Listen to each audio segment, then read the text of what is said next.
Awalnya jadi waktu itu aku bisa bilang ini dapat kesempatan sih yang sangat besar gitu. Aku awalnya bukan aku bilang nggak mau atau nggak tertarik, cuman belum kepikiran mau ke arah entertainment.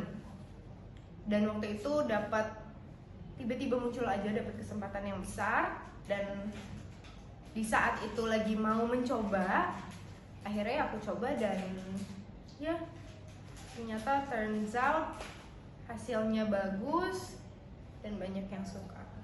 Berarti langsung ke film atau ada apa dulu sebelumnya? Sebelumnya tuh sebelum film aku sempat jadi gadis sampul waktu itu, karena memang aku pengen jadi model waktu itu. Itu umur berapa kan kalau boleh tahu?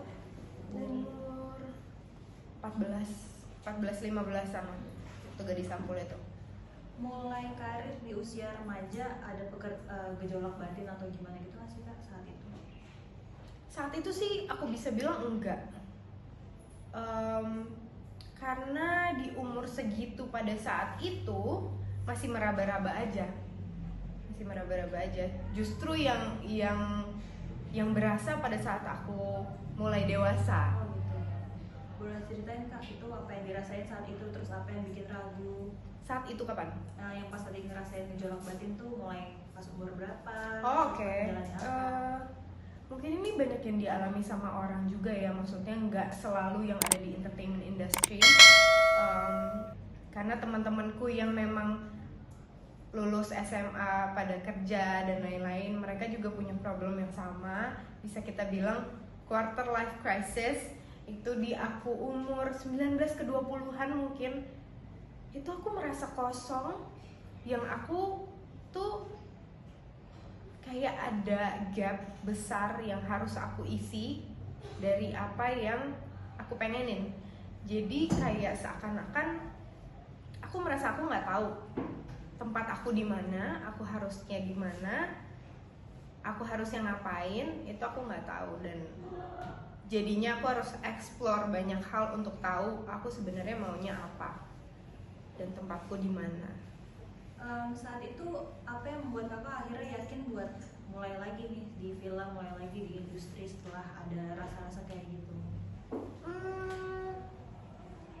Sebenarnya rasa-rasa kayak gitu bukan dimunculkan karena aku main film ya, memang manusiawi aja, semua orang gitu akan merasakan hal itu gitu.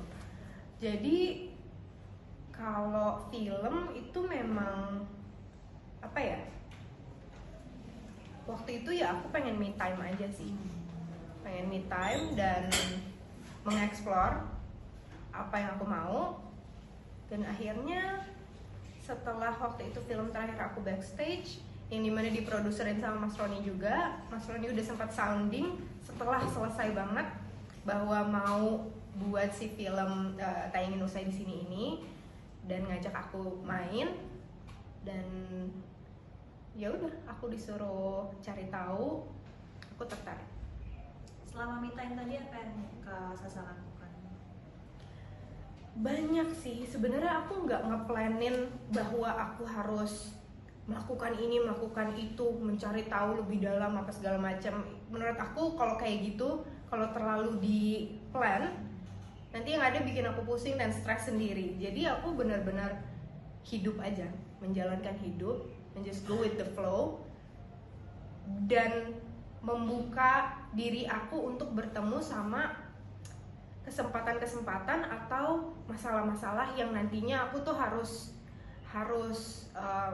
cari solusinya sendiri gitu. Gitu sih. Tapi sekarang kan udah resmi comeback nih, kira-kira plan kakak ke depannya